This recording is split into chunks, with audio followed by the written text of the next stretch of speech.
the American West. Once it could have been the British, Spanish, or even the Russian West. It became American primarily because of the explorations of two young Army officers, Meriwether Lewis and William Clark. Their pioneering journey stands as one of the great achievements in the history of the United States.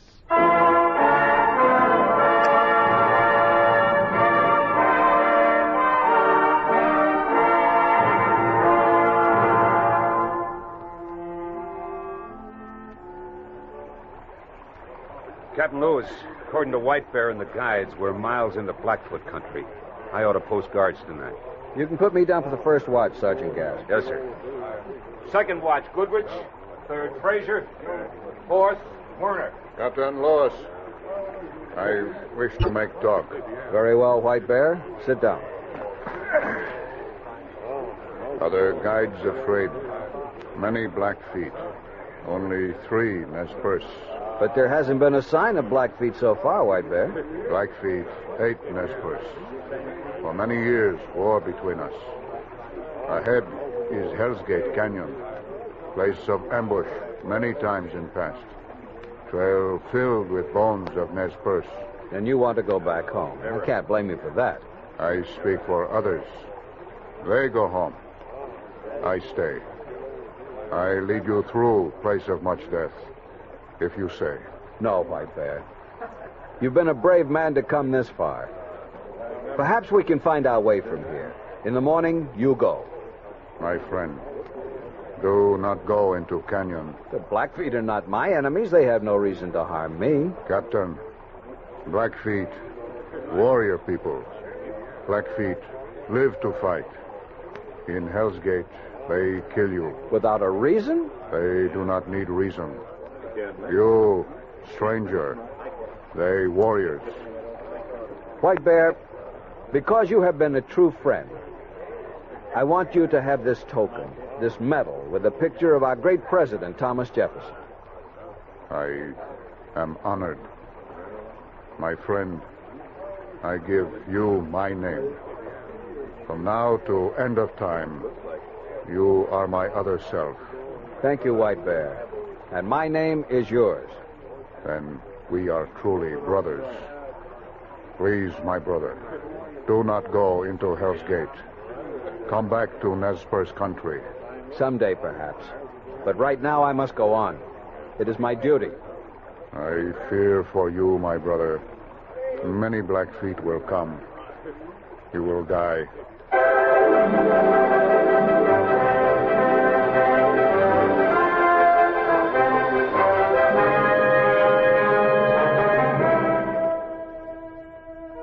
Horizons West, the continued story of the Lewis and Clark expedition. Now with Harry Bartell as Meriwether Lewis and John Anderson as William Clark, listen to Chapter 12, Lewis and the Blackfeet.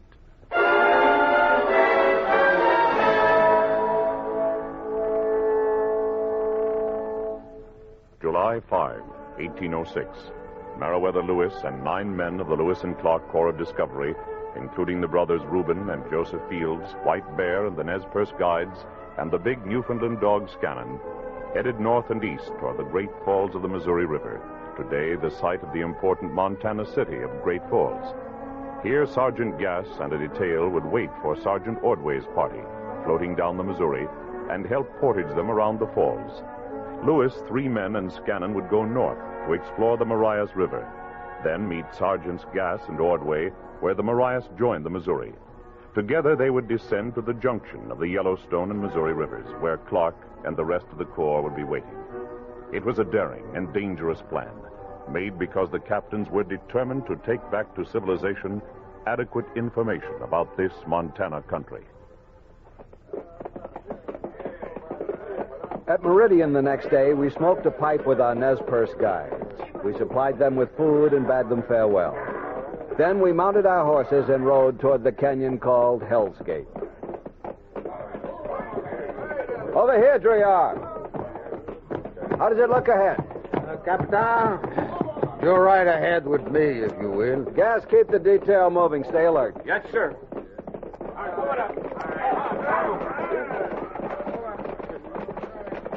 George and I rode at a trot along a well-used trail. About 2 miles of it, and George gestured at what seemed to be a recently vacated camp. We rode in, dismounted. This is it, sir. Blackfoot camp, huh? Blackfoot, or their war allies, the Minataris of the north. The fires have been concealed. Well, that one, where I dug down to the ashes, that is stone cold. Only war parties take the trouble to hide their fires. How old is this camp, you figure? I say 2 months. In 2 months, they could have made a sweep into the Flathead country and be riding back this way. We got to keep our eyes open, sir.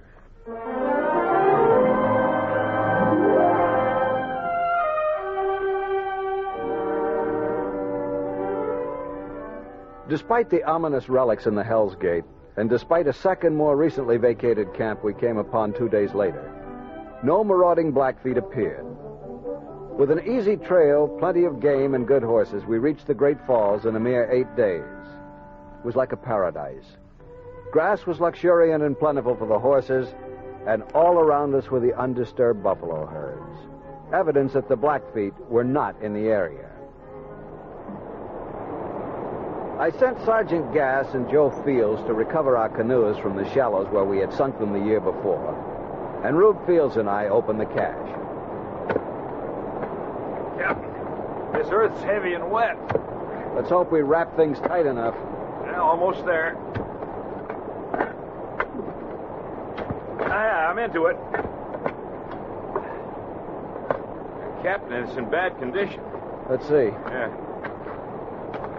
Looks like the Missouri paid it a visit at flood time. Get the rest of the stuff out while I look at these papers. Yes, sir. Good news, Captain. News are all right. Yeah, we could row away in them right now if we had to. It's some consolation. What a mess. What is it? Those medical supplies ruined? Oh, the box is tight enough, but the stopper came out of the laudanum. The ruined cache was a disappointment, but the night was pleasant. We fared sumptuously on a tender hump of buffalo. After the meal, I set the watches, worked about an hour on my notes, and then rolled up in my blanket. First thing in the morning, as a precautionary measure, I sent McNeil out to round up the horses for a count. He returned with only 10. I looked high and low, sir. I checked all the trails. Nothing but these 10. Sergeant Gass? Sergeant Gass reporting, sir. McNeil could only find 10 horses. I want a more thorough search made. I think there should be some trace on them. Well, if there's engines, there ought to be signs. Gass came back in the middle of the afternoon without the missing horses, without evidence that they had been stolen. I decided to send out my 2 best scouts, Drew Yar and Joe Fields. They failed to return to camp that evening, or the next day, or the day after. I got the truck carriages dug up for portage, sir. What shape are they in? Well, they'll have to change them some so horses can pull them. Speaking of horses, sir, George Druyar and my brother have been gone for more than 2 days. I'd like to go looking for them. Let's wait the rest of the day, Rube. Yes, sir. Somehow, watching the men doggedly going about the renovation of canoes and portage gear, I thought of Sergeant Floyd, who had died during the early days of the journey from a malady we could not identify.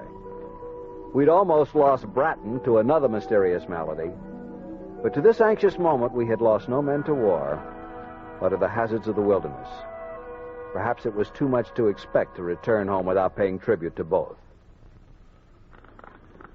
I sat down before the fire and glumly watched the cooking detail prepare our noontime meal. As if he sensed my depression and wanted to comfort me, Scannon came and dropped down beside me. He put his big head on my knees and gave me a look of deep compassion. I buried my fingers in his thick fur and thought of the 2 missing men. Lost men by this time. 2 of the very best. Scannon, what is it, boy? Scannon loped away toward the edge of camp, and in a moment we saw what he had sensed ahead of us. Joe Fields and George Druyar. Hey, if it isn't old Joe, just when I was beginning to think I was rid of him. Well, you can't can't get rid of a brother that easy. You ought to know that, Rube. I'm mighty glad you're back. What did you find out? Well, sir, Blackfeet stole the horses, all right. You saw them? Found sign? We trailed them and the horses clear to their first camp. We thought about trying to run them down, but there was only Joe and me against 15, 20 warriors. Sergeant Gass, I want all remaining horses hobbled. Put them under 24-hour guard. Yes, sir. Right away, sir.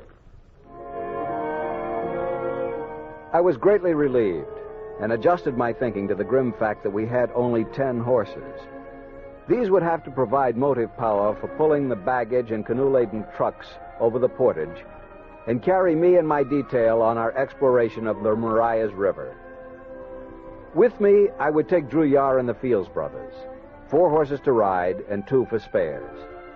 The other 4 would stay with Sergeant Gass for the hard work of hauling our equipment overland. Then Thompson and Werner came in with more meat and reported McNeil, the 3rd member of the hunting detail, missing. Finally, as night was closing in on us, McNeil appeared. He practically fell off his horse. Captain, I'm sorry. Why? Oh, you'll never believe it, sir. Try telling me. Well, I was down on the Portage Trail, and all of a sudden, a big grizzly about 6 feet tall reared up out of the thick brush. My horse shied, and he bucked me off and ran. Well, when I started to get up, this bear was standing over me, growling like all get out. I jumped up, grabbed me rifle, and whapped him over the head as hard as I could. Now, wait a minute, McNeil. I told you, sir. I said you wouldn't believe me. All right, go on. Well, I whapped him because I had no time to shoot. Anyhow, he staggered back, scratching his head, looking kind of amazed, and I made for the nearest tree. Man, let him finish. Let him finish. Let me tell you, sir, when he got over being dizzy, he was one mad grizzly. He sat down under the tree to wait for me. About 5 hours later, he got tired and went away, and it was late afternoon. Well, I saw my horse a couple of miles away, so I got down, I ran for it, and I rode for here. McNeil, you're right. I don't believe you. Sounds like a tall tale, sir, but will you look at his rifle? Barrel's broken off right above the breech, and bear hair is still sticking to it. Now, there's something. It has to go into my journal.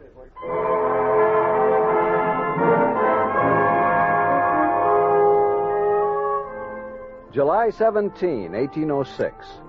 Drew Yar, the 2 Fields brothers, and I stood beside our horses ready to leave for the unexplored Marias River country. We faced Gass and the other men who had shared our way of life for over 2 years. We knew we might never see them again. Ordway ought to be here in a few days. We'll make the portage and meet you at the Marias and the Missouri on August 5th. Good. You can feel free of hostiles for a few days at least, because Rube and Joe scouted the Blackfoot raiding party, and they're headed south. Good. Well, that means you'll miss them, too. But if we should not reach the rendezvous by September 1st, you're to give us up and go on. Ready, George? Yes, sir.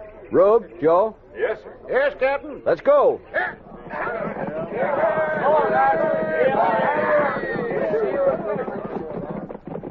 We pushed into a semi-arid plains country to the north and camped on the banks of the Teton River.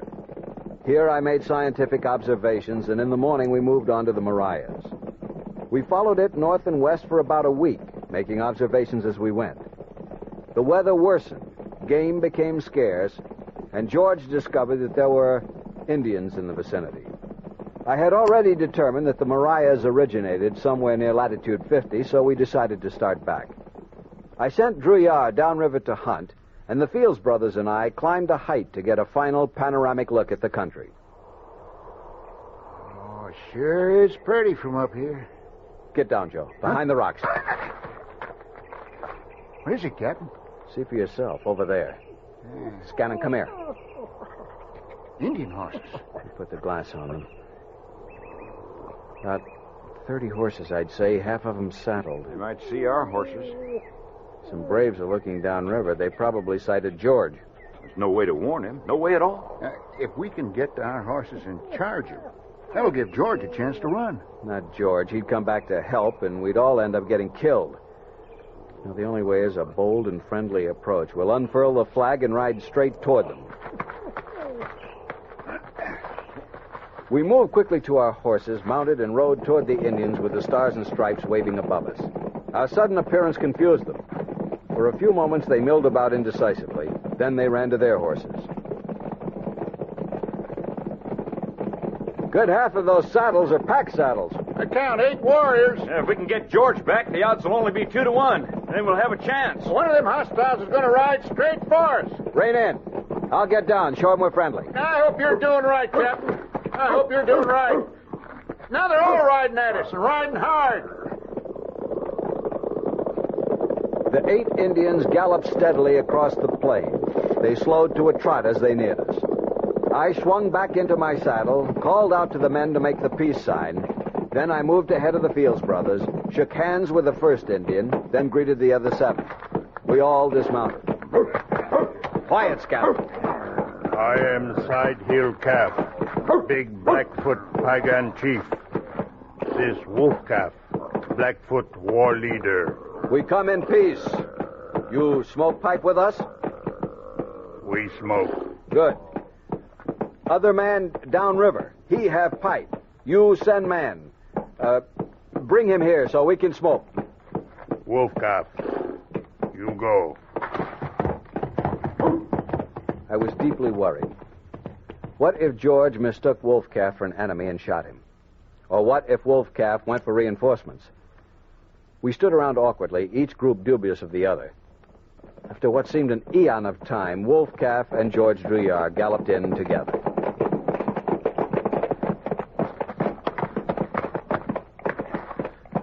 This, Wolf Calf, he tell we are going to have a friendly smoke. I'm glad to see you, George. You better let me have a pipe.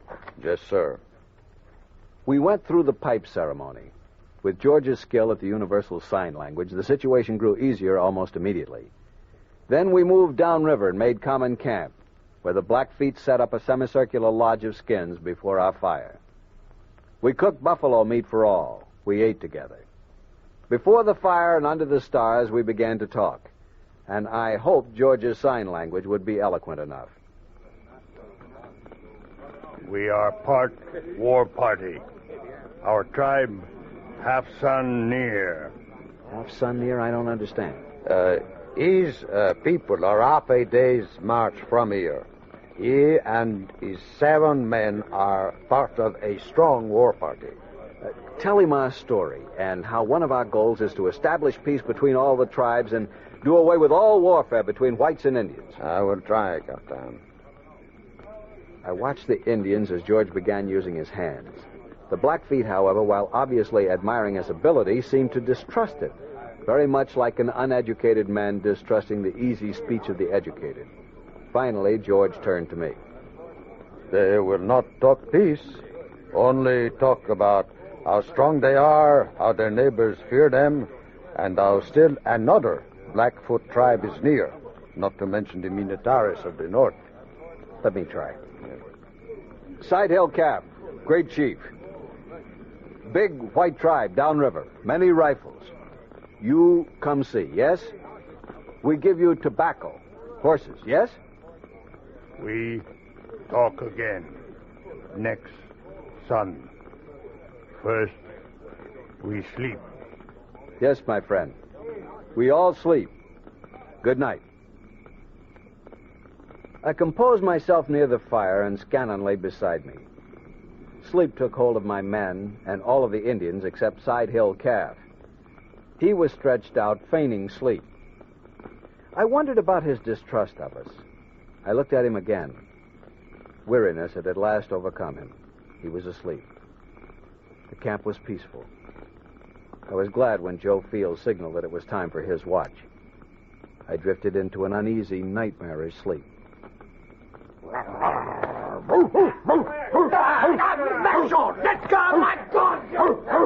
The noise of the fight awakened me. I jerked upright. Close by, Druyard was struggling to get his rifle away from a pair of the warriors, and he succeeded when the growling Scannon attacked one of them.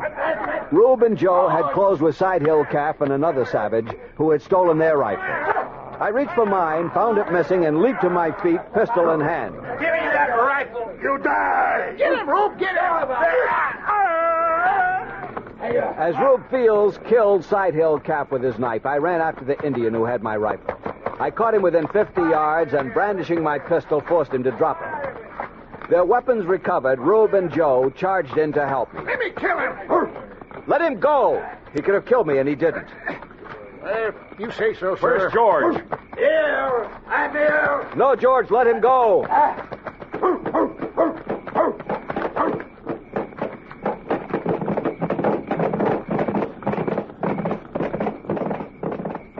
Oh, yeah.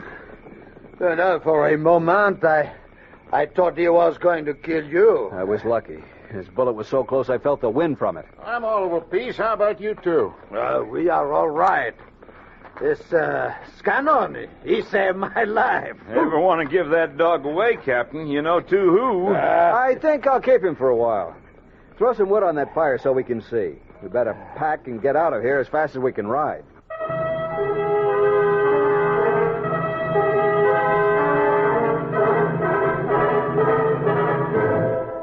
We rode southeast along the river toward the Missouri. We stayed in our saddles all night until we were forced to rest the horses at 3 the next afternoon. Captain, you reckon we put enough distance between us and the Blackfeet? No, I'm hoping Gass and Ordway get to the mouth of the Marias ahead of time. In any case, we've got to get to them before the Blackfeet. Well, suppose the others are not there. You told Gas to meet us August 5th. That is 9 days away. We'll have to ride up the Missouri till we do meet them. I'm sorry we had to kill those 2 warriors. Well, it was them or us, sir. I suppose so. I keep thinking we had a chance to establish friendly relations, and somehow we missed. Well, I see one thing, Captain. Smoking with them did some good. Except for Side Hill Calf and the one that you shot, the others did not try to kill us. And you kept me from shooting one of them. And me. You're right. The peace pipe means something to all of us. We'd better round up those horses and get going. We covered 17 more miles that afternoon.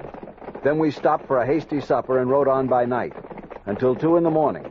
We had to rest the horses again, as well as ourselves. We were awake at dawn, frankly amazed to be alive. Although so saddle-sore we could hardly walk, we left, determined to make it to the Missouri, scared that at any moment hostiles might descend upon us. Oh, I'm tired. Yeah, when we get there, I won't get down from the horse. I'll fall off. Hey, did you hear that? Yeah. It wasn't an Indian musket. Too strong a charge. Yes, sir. It's a big game charge. Probably Ordway or Gas sent out hunters. We'll go past that hill to the southeast. That's where the shots came from. It's a wild ride. We pounded across a wedge of land toward the unseen Missouri. Scannon ran stiff-legged and sore-footed beside my horse. We had to find those riflemen in a hurry to save them from a possible surprise attack by pursuing Blackfeet. River! River ahead! We raced out upon the riverbank.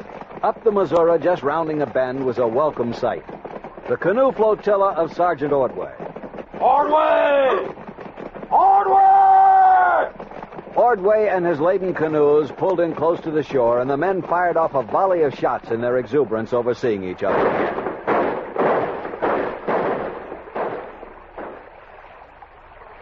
Captain Lewis, good to see you, sir. While Ordway was explaining to me that Gass and his detail had ridden overland to the Marias and Missouri rendezvous, John Coulter and John Collins, whose hunting rifles we had heard, came in with meat. Captain, we can eat here since we've suddenly got plenty of meat. No, Sergeant. The sooner we reach Gass, the better. The Blackfeet are on the warpath, and he must be warned. You had trouble with them, sir? A couple of nights back, they tried to steal our horses and our rifles. Had to kill 2 of them, a chief and a warrior, before we could get clear. By now, the whole Blackfoot nation could be after us. Well, we better ride close to the river the rest of the way, sir. It's too slow. There's room for us all in the boats. Joe, throw the saddles in the river. Rube, run off those horses. But, sir, that's throwing away money. All the downriver Indians want horses. What good is money to any of us? The Blackfeet catch us. All right, men, everybody in the boats.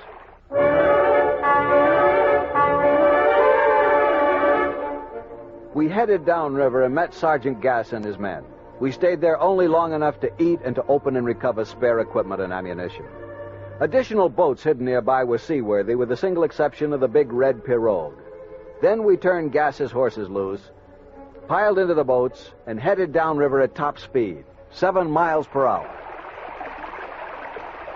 Almost didn't make it, huh, George? I would not have, except for Scano. Hey, we sure did right after it was over. 120 miles in 24 hours. Try that sometime, Sergeant. Oh, thank you. I'll stick to boats. Then tell your steersman to slow down. We're losing Ordway. Easy, Cruzat. Half speed. Captain, there's a big river ahead. Yellowstone, I think. Move in closer to shore, south bank. Yes, sir. I don't see any sign of Captain Clark. Not anywhere. Cruzat, lay into shore. I stepped out on the bank and was assailed by a swarm of mosquitoes. I found a piece of torn paper and a broken knot stick. Evidently, there had been a note destroyed by persons unknown. Captain, looks to me like Captain Clark was here. The mosquitoes are terrible.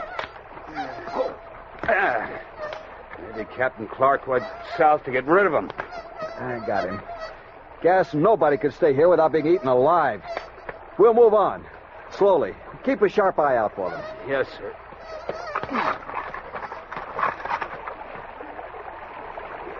By August 11th, we had still failed to make contact with Billy Clark. We were running out of meat because we had allotted very little time to hunting. Since our chances of being overtaken by the Blackfeet were now remote, I ordered the boats into shore and camp made. Needing exercise, I selected myself to provide meat. With Cruzat as my partner, I plunged into the thick woods along the river looking for game. Suddenly, we came upon 2 elk. I had killed mine, but Cruzat's, only wounded, went crashing through the brush. We set out after it in among trees well shadowed by late afternoon. Somehow, I had outdistanced Cruzat and looked about for him. Cruzat! Cruzat! There was nothing but silence. I moved ahead, looking for him. Cruzat! I'm shot! Help! The bullet had slammed into the fleshy part of my thigh and passed clear through. I felt the blood running warmly down my leg and into my moccasin. I staggered back toward the river. I called out repeatedly for Cruzat, but got no answer. Blackfeet, I thought. I had to make it back and warn the others. Captain! Captain! There he is, Ordway! Come here! Give me a hand! It must be Blackfeet, George. Send the men out to find Cruzat. Yes, sir. After we get you safe. They carried me back to the boat, the white pirogue. As Gas applied a dressing to the wound, pain surged up suddenly, and everything went black.